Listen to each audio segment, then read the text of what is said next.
8 critical mistakes first-time homebuyers make and how to avoid them. It's so exciting to buy your first home, and the temptation is to run out and start looking at homes, which is the fun part. But before you do that, check out this list of 8 critical mistakes that most first-time homebuyers make, and even some seasoned buyers make. There are a lot of moving parts involved in buying a home, especially for first-time homebuyers. In today's video, I will share some common and critical mistakes that you want to avoid. By the way, stay tuned to the end of this video where I will share with you how you can get free and immediate access to our report, 8 critical mistakes first-time homebuyers make and how to avoid them.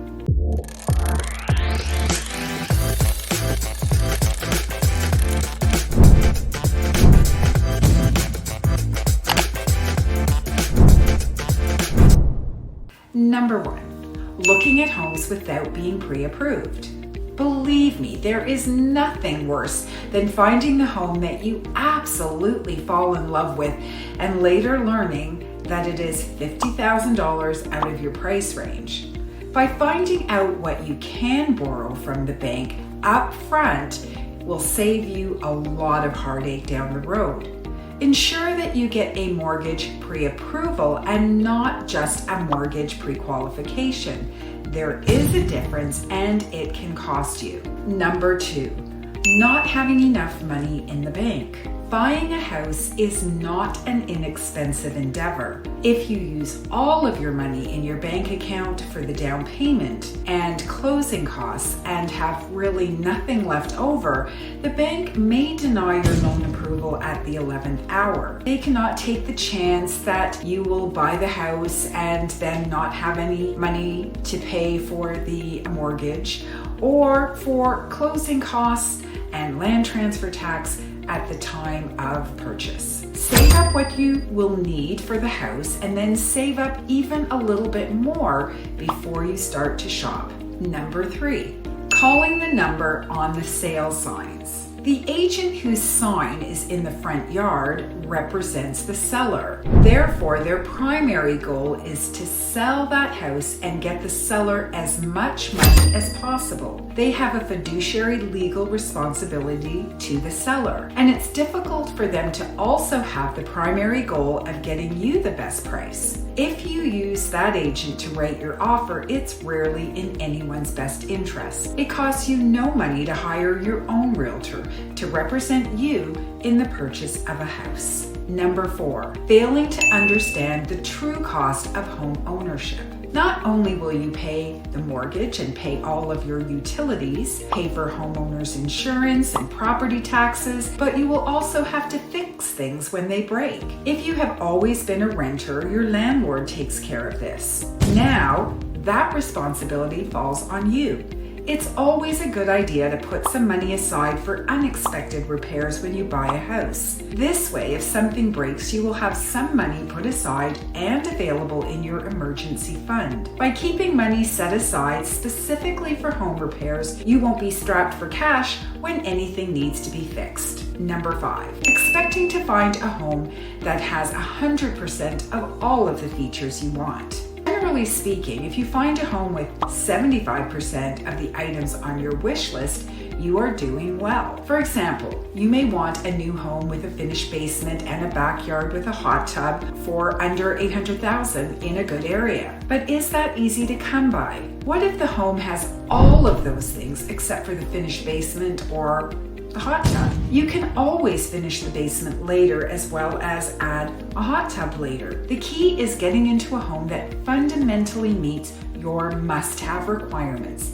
and one that you can grow into for at least the next 3 to 5 years. A key to reaching your goal is to begin by having a candid conversation with your realtor before you begin house hunting in order to set realistic expectations for what you can get in your price range. When evaluating homes, keep in mind the things that you can versus the things that you cannot change about the home, such as the location or the neighborhood. You can't buy a house and change its location. However, If you hate the blue exterior, you can always paint it another color down the road. Number 6, not fully understanding the market conditions and how they affect you. It is crucial that you understand the type of market you are currently in when looking at homes, as each type of market will affect your strategic game plan and options. Is it a seller's market, a buyer's market, or a balanced market? Ask your realtor to explain the current state of the market, but more importantly, ask how the market conditions impact you and what options you have available to best serve you during the current market condition. An experienced realtor will be able to both inform and guide you through the process. Number 7, haggling in a seller's market. If the market is hot and houses are selling quickly with lots of competition from multiple buyers, this is not the time to come in with a lowball offer. In a seller's market, sellers are in the driver's seat, meaning they have the leverage in this negotiation. Instead of coming in with a low price, try offering terms that would be appealing to them. For example, if the seller doesn't want to move until the end of May, so their kids don't have to change schools 6 weeks before the end of the school year, could you allow them to remain in the home until then, before they have to actually move out? Would they prefer to close at the end of the month rather than at the beginning of the month to avoid having to pay an additional mortgage payment? Find out what things are important to the seller via your realtor and try to craft an offer that is compelling to them and that is fair to all the parties involved. Number 8, not trusting your agent to do their job. Your realtor most likely helped first-time buyers many times.